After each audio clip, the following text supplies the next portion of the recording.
Salut à tous, c'est Jojo. Bon, je sais qu'en ces temps difficiles, c'est un peu compliqué. Du coup, j'apporte tout mon soutien à ceux qui en ont le besoin. Mais après, la vie continue. Du coup, aujourd'hui, un peu de divertissement. Je suis là pour représenter un smartphone qui est sorti quand même il y a quelques temps. Le Redmi Note 8T. Un smartphone que je tenais quand même à vous présenter et qui est commercialisé en ce moment à 199 €. Et on va pas se le cacher, à ce prix-là, c'est sûrement le smartphone au meilleur rapport qualité-prix. Comme à son habitude, Xiaomi nous délivre une copie quasi parfaite de son smartphone. Et franchement, pour ce prix, j'ai été vachement surpris. Bon, déjà, au niveau des matériaux choisis, on a à l'avant une couche de Gorilla Glass et à l'arrière, on va également se retrouver avec une couche de verre. À ce prix-là, en général, on a du plastique à l'arrière, donc plutôt pas mal de ce côté-là. Au niveau du design, après, sans être non plus original, on a un smartphone qui est dans l'air du temps, petit poinçon en haut pour le capteur selfie, on a un bel écran qui occupe une grande partie de la face avant, et d'un point de vue général, on a un smartphone qui, dans l'ensemble, a des finitions assez soignées. Et ça, c'est vraiment la marque de fabrique de Redmi. Allez, si on continue un peu le tour du smartphone, on aura en haut à gauche le quadricapteur photo qui est intégré de manière verticale. On aura ensuite au centre le capteur d'empreinte. Tiens, au passage, je vous montre un peu sa réactivité.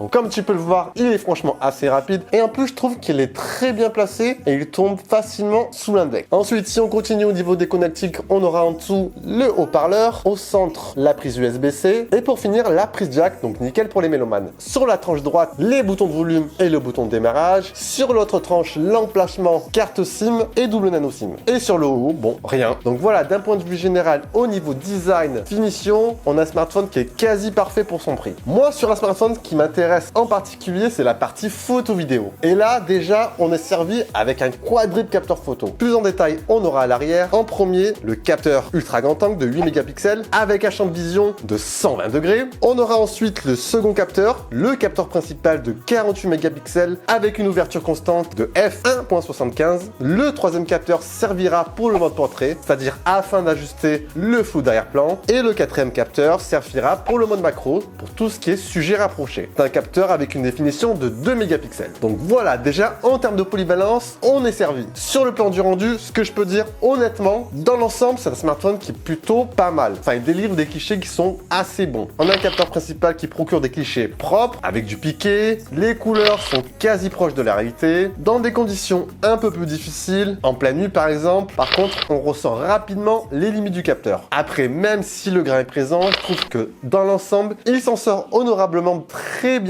pour un smartphone à moins de 200 €. Pour l'ultra grand angle, même constat également. Bon, il y a du piqué, on notera quelques distorsions dans les coins, mais ça, on est sur un capteur avec un champ élargi, c'est tout à fait normal. Le mode portrait, quant à lui, fait du très bon travail. La délimitation qui est faite entre le visage et le plan arrière est très bien maîtrisée. On a quelque chose qui donne un ton assez naturel, donc franchement, c'est nickel de ce point de vue. Et pour finir, pour le mode macro, honnêtement, ne vous attendez pas à des folies. Comme vous pouvez le voir sur les clichés, je dirais honnêtement, c'est passable, mais après ça suffira amplement pour tout ce qui est utilisation de type réseaux sociaux. Pour la partie vidéo maintenant, on a un smartphone qui est capable de filmer en 1080p à 60 images par seconde et jusqu'en 4K à 30 images par seconde. Allez, on continue, vous voulez peut-être en savoir plus sur la config de ce Note 8T. Du coup, on va voir à l'intérieur un processeur Snapdragon, le Snapdragon 665 accompagné de 4 Go de RAM et de 64 Go de stockage. Bon, après, si tous ces chiffres te disent rien, en usage quotidien, tu auras un smartphone qui est fluide, assez efficace dans les tâches qu'on lui demande. Bon, on va pas s'amuser non plus à ouvrir 50 applis en arrière-plan, mais pour un usage normal,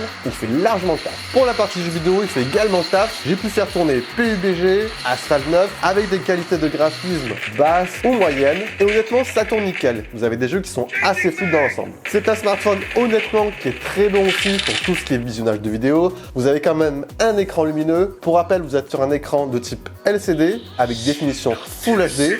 De base, vous avez un smartphone qui tire sur des couleurs légèrement bleues. Après, il vous suffit juste d'ajuster dans les paramètres d'affichage tout ce qui est tonalité de couleur. Bon, bien sûr, vous ajusterez en fonction de vos envies. Par ailleurs, ce qui est plutôt cool aussi, c'est qu'on a un smartphone qui contient une batterie de 4000 mAh. Donc un smartphone pour une utilisation basique qui vous permettra de tenir un jour et demi. À l'intérieur, on va avoir un bloc chargeur de 18 watts, donc un chargeur qui vous permettra de recharger la moitié de la batterie en seulement 30 30 minutes. Donc c'est plutôt un bon point. Verdict, honnêtement, pour 200 €, actuellement, Xiaomi frappe très fort et on a sûrement le meilleur smartphone au rapport qualité-prix. On a un bel écran, on a des finitions ultra soignées, on a un smartphone avec une config très honorable, on a une polyvalence pour la partie photo-vidéo qui est franchement nickel, et en plus tu as des rendus des clichés qui sont très bons, et on a une autonomie de smartphone très bonne également. Donc pour son prix actuellement, franchement c'est ce qui se fait de meilleur sur le marché, toutes marques confondues. Bon voilà, j'espère t'avoir aidé un peu plus sur ce smartphone. Si t'hésites ou pas, n'hésite pas à m'envoyer tes retours juste en bas dans l'espace commentaire, ou si tu as des questions aussi. Je vous invite bien sûr à partager la vidéo, liker et commenter. Sur ce, je vous dis bien sûr à la prochaine